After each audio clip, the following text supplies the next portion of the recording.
Welcome to competitive cracker. ഞാൻ Priyanka Hari. Net പരീക്ഷയുമായി ബന്ധപ്പെട്ട ഒരു പുതിയ അപ്ഡേറ്റ് വന്നിട്ടുണ്ടായിരുന്നു. നിങ്ങളെല്ലാവരും അറിഞ്ഞു കാണുമെന്ന് വിശ്വസിക്കുന്നു. സോ അതിനെക്കുറിച്ചുള്ള കുറച്ച് കാര്യങ്ങളാണ് നമ്മൾ ഇന്ന് ഈ വീഡിയോയിൽ ഡിസ്കസ് ചെയ്യാൻ പോകുന്നത്. നമുക്ക് എല്ലാവർക്കും അറിയാം, നെറ്റ് എന്ന് പറയുന്നത് നാഷണൽ എലിജിബിലിറ്റി ടെസ്റ്റ് ആണ്. അതായത് ഒരു അസിസ്റ്റന്റ് പ്രൊഫസറായി അപ്ലൈ ചെയ്യാനുള്ള ഒരു ബേസിക് ക്വാളിഫിക്കേഷനാണ് നെറ്റ് എന്ന് പറയുന്നത്. അതുമായി ബന്ധപ്പെട്ട് പിന്നീട് വന്ന ഒരു അപ്ഡേറ്റ് ആയിരുന്നു, നെറ്റ് എഴുതി ക്വാളിഫൈ ചെയ്യുന്നവർക്ക് PhD ചെയ്യാനുള്ള അവസരവും കൂടി ഇനി മുതൽ ലഭിക്കും എന്നുള്ളത്. അത് വളരെയധികം എല്ലാവരും സ്വീകരിച്ച ഒരു അപ്ഡേറ്റ് ആയിരുന്നു അല്ലേ?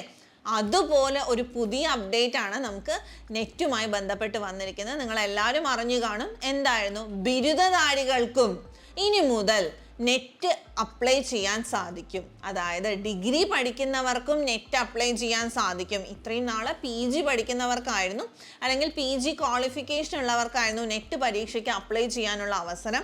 അപ്പോൾ എന്തായിരിക്കും ഈ ഒരു ഡിഗ്രി ക്വാളിഫിക്കേഷൻ എന്നതുകൊണ്ട് ഉദ്ദേശിക്കുന്നത്? അതിൽ ക്ലാരിഫിക്കേഷൻ നമുക്ക് ആവശ്യമാണ്. അതായത് 4 വർഷത്തെ ഡിഗ്രി കോഴ്സ് ചെയ്യുന്നവർക്ക്, നമുക്കറിയാം അല്ലേ, 4 വർഷത്തെ ഡിഗ്രി കോഴ്സുകൾ നടക്കുന്നുണ്ട്.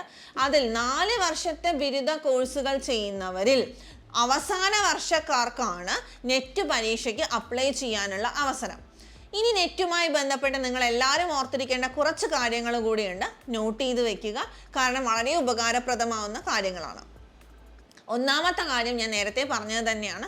നെറ്റ് പരീക്ഷയിലൂടെ നമുക്ക് കിട്ടുന്ന യോഗ്യത എന്ന് പറയുന്നത് അസിസ്റ്റന്റ് പ്രൊഫസർ പരീക്ഷകളിലേക്കുള്ള അപ്ലിക്കേഷൻ അയക്കാൻ സഹായിക്കുന്നു എന്നത് തന്നെയായിരുന്നു. അത് കഴിഞ്ഞു വന്നതായിരുന്നു നെറ്റ് ക്വാളിഫിക്കേഷൻ വെച്ച് നമുക്ക് PhDക്ക് രജിസ്റ്റർ ചെയ്യാൻ പറ്റും. അതെങ്ങനെയാണ്? നെറ്റ് ക്വാളിഫൈ ചെയ്യുന്ന എല്ലാവർക്കും PhDക്ക് രജിസ്റ്റർ ചെയ്യാൻ സാധിക്കുമോ? ഇല്ല. അതായത് നെറ്റ് പരീക്ഷ ക്വാളിഫൈ ചെയ്തവരിലും ഒരു പെർട്ടിക്കുലർ കട്ട് ഓഫ് അവിടെ തീരുമാനിക്കപ്പെടും. ആ ഒരു കട്ട് ഓഫിലുള്ളവർക്കാണ് PhDക്ക് രജിസ്റ്റർ ചെയ്യാൻ സാധിക്കുക. അതുപോലെ ഈ ഒരു നെറ്റ് ക്വാളിഫൈ ചെയ്തവർക്ക് നേരിട്ട് പല യൂണിവേഴ്സിറ്റികളിലും നെറ്റ് ഉണ്ടെങ്കിൽ പോലും അവരുടേതായ ഒരു എൻട്രൻസ് എക്സാം നടത്താറുണ്ട്. ആ എൻട്രൻസ് എക്സാം എഴുതി ക്വാളിഫൈ ചെയ്താൽ മാത്രമാണ് PhDക്ക് അഡ്മിഷൻ എടുക്കാൻ സാധിക്കുക, അല്ലെങ്കിൽ രജിസ്റ്റർ ചെയ്യാൻ സാധിക്കുക. പക്ഷേ ഇനി മുതൽ നെറ്റ് സ്കോർ വെച്ച് നമുക്ക് PhDക്ക് അപ്ലൈ ചെയ്യാൻ സാധിക്കും. അതുകൊണ്ട് തന്നെ എല്ലാ യൂണിവേഴ്സിറ്റികളിലും, അല്ലെങ്കിൽ പല പല യൂണിവേഴ്സിറ്റികളിലുള്ള എൻട്രൻസ് പരീക്ഷകൾ നമുക്ക് ഒഴിവാക്കാൻ സാധിക്കും. സോ ഈ ഒരു നെറ്റുമായി ബന്ധപ്പെട്ട അപ്ഡേറ്റ് എല്ലാവരും അറിഞ്ഞിരിക്കുക.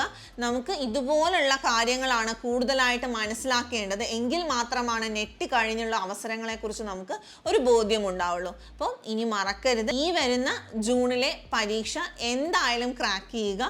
കാരണം നമ്മളെ കാത്തിരിക്കുന്നത് അസിസ്റ്റന്റ് പ്രൊഫസർ മാത്രമല്ല, റിസർച്ച് ഉണ്ട്, അതുപോലെയുള്ള വലിയ വലിയ അവസരങ്ങളാണ്. സോ ഈ നെറ്റ് എന്ന് പറയുന്നത് നമ്മളെ സംബന്ധിച്ച് വളരെ ഇമ്പോർട്ടൻ്റ് ആണ്. അതുകൊണ്ട് തന്നെ വെറും 60 ദിവസം കൊണ്ട് നെറ്റ് പരീക്ഷ ക്ലിയർ ചെയ്യാനായി ടീം കോമ്പറ്റേറ്റീവ് ക്രാക്കർ 60 ദിവസത്തെ ക്രാഷ് ബാച്ചുമായാണ് നിങ്ങളുടെ അടുത്തേക്ക് വന്നിരിക്കുന്നത്.